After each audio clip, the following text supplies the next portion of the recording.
बच्चों, आज हम पास्ट टेंस पढ़ेंगे और पास्ट टेंस में सबसे पहले हम लेंगे simple past tense. Simple past tense या पास्ट इंडेफिनिट, आप इसको किसी भी रूप में समझ सकते हैं कि हम लेंगे सिंपल पास्ट टेंस या पास्ट इंडेफिनिट।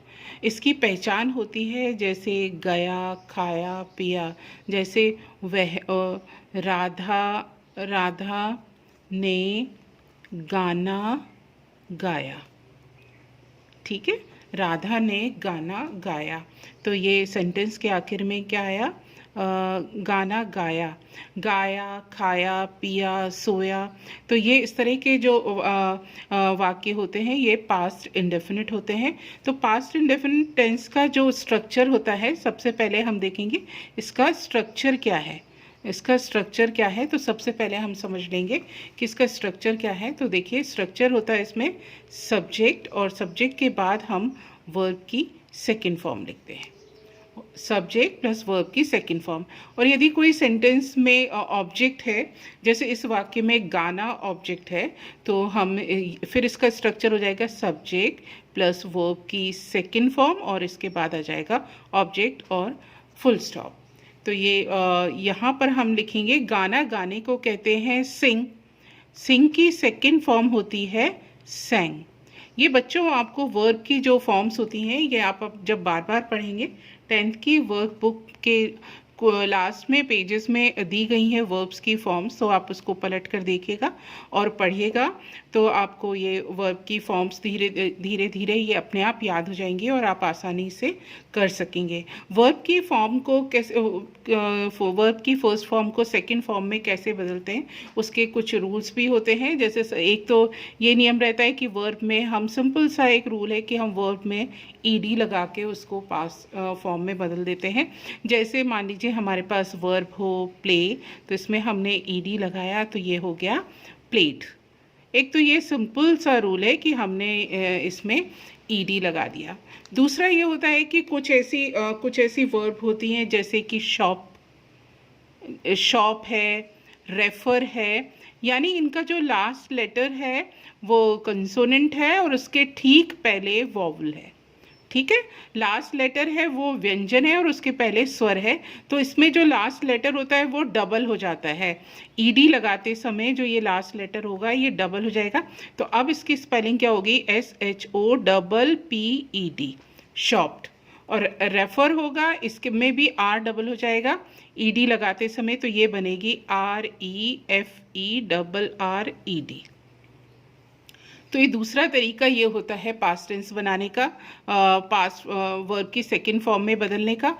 अगर मान लीजिए हमारे पास ऐसी वर्ब हो जिसके आखिर में वाई हो, जैसे हरी, ये आखिर में वाई है और इसको हमको ईडी फॉर्म बनानी है, तो ये जो वाई होगा ये किस में बदल जाएगा? आई में बदल जाएगा। और अब जो ये फॉर्म बनेगी वो बनेगी HURRIED। ठीक है, तो इस तरह से ये वर्ब की फॉर्म बनेगी। और कुछ होती हैं इर्रेगुलर वर्ब होती हैं, जैसे कि जैसे टेल, टेल है, टेल यानी कहना। अब इसकी हमको पास्ट फॉर्म बनानी है, इसकी हमको सेकंड फॉर्म में बदलना है, तो ये किस में बदल, ये कैसे हो जाती है? टोल्ड। तो ये तो आपको बार बार पढ़ने पर आपको याद हो जाएगा और फिर आपसे गलती नहीं होगी। तो इस तरह से हम वर्ब की फॉर्म में हम चेंज कर देते हैं। और कुछ बिल्कुल सिंपल वर्ब होती है जैसे कि कॉल। और कॉल में हमने ईडी जब लगाएंगे तो ये बस ईडी जुड़ जाएगा, तो ये हो जाएगी कॉल्ड। तो ये हमने देखा कि वर्ब की अलग अलग तरीके से हम वर्ब की सेकंड फॉर्म बना लेते हैं। चलिए आगे बढ़ते हैं, वही पास्ट इंडेफिनिट टेंस को देखते हैं। हमारे पास सेंटेंस था राधा ने गाना गाया। क्या था वाक्य हमारे पास? राधा ने गाना गाया। तो हम कैसे बनाएंगे इसको? ये बनेगा राधा, ये बनेगा राधा, सिंग की सेकंड फॉर्म हुई सेंग, राधा सेंग अ सॉन्ग। ठीक है, तो ये तो सेंटेंस हुआ अफर्मेटिव। ये किस तरह का सेंटेंस था? अफर्मेटिव। अब चूंकि हम टेंस हम पढ़ते हुए आ रहे हैं तो हमको टाइप्स ऑफ सेंटेंस का भी याद रखना है कि कौन सा सेंटेंस किस तरह का होता है। तो ये इस तरह के जो सेंटेंस होते हैं ये अफर्मेटिव सेंटेंस कहलाते हैं। अब हम बनाते हैं निगेटिव। अब हम क्या बनाएंगे, निगेटिव सेंटेंस बनाएंगे। तो निगेटिव में क्या आता है, सब्जेक्ट और उसके बाद हेल्पिंग वर्ब आएगी डिड। डिड में हम लगाएंगे नॉट, नॉट के बाद वर्ब की फर्स्ट फॉर्म और इसके बाद आएगा ऑब्जेक्ट। ठीक है, तो यहाँ पे अब ये हमें बनाना है वाक्य, राधा ने गाना नहीं गाया। राधा ने गाना नहीं गाया। एक चीज़ और हमको याद रखनी है कि इसमें सब्जेक्ट चाहे सिंगुलर हो चाहे प्लूरल हो, एक वचन हो या बहुवचन हो, उसमें हमें वर्ब में कोई भी चेंज नहीं होगा। तो ये राधा ने गाना नहीं गाया, तो हम लिखेंगे Radha did not sing. Sang से अब क्या हो जाएगा, ये sing a song. Radha did not sing a song. तो ये हमारा निगेटिव का स्ट्रक्चर क्या हुआ, सब्जेक्ट प्लस डिड नॉट, और जो वर्ब की सेकेंड फॉर्म थी अब ये किस में चेंज हो गई, वर्ब की फर्स्ट फॉर्म में हो गई और इसके बाद आ गया ऑब्जेक्ट। अब इसके बाद हम देखते हैं इंट्रोगेटिव सेंटेंस। इंटेरोगेटिव सेंटेंस देखते हैं। इसमें होता है कि जो डिड होता है उसको हम बाहर ले लेते हैं, डिड, और इसके बाद आता है सब्जेक्ट, फिर वर्ब की फर्स्ट फॉर्म और इसके बाद आता है ऑब्जेक्ट और क्वेश्चन मार्क। एक चीज़ और ध्यान रखिए बच्चों, जब भी आप नया सेंटेंस शुरू करें तो उसका पहला लेटर हमेशा कैपिटल होना चाहिए, और किसी व्यक्ति का नाम हो या वस्तु का नाम हो या स्थान का नाम हो यानी प्रॉपर नाउन हो तो वो भी हमेशा कैपिटल लेटर से लिखी जाती है। मतलब अपना नाम हो तो उसको कैपिटल लेटर से लिखिए, शुरू फर्स्ट लेटर कैपिटल हो। शहर का नाम हो तो भी उसको कैपिटल लेटर से शुरू करिए। और हमको सेंटेंस को तो का जो पहला जो लेटर होगा वो हमेशा कैपिटल होगा। अब आप देखिए वाक्य क्या है, क्या गोपाल बाजार गया।